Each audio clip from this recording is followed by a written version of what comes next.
Oh, Christ.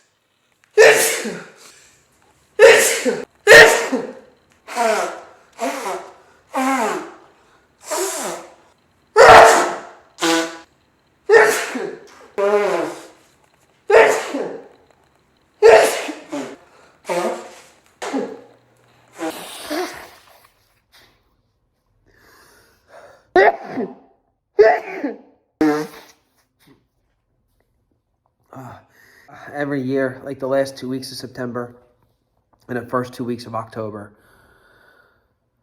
my face looks like this because my allergies are so bad. Like, we put someone on the moon. Rich people are flying to Mars and they can't figure out allergies.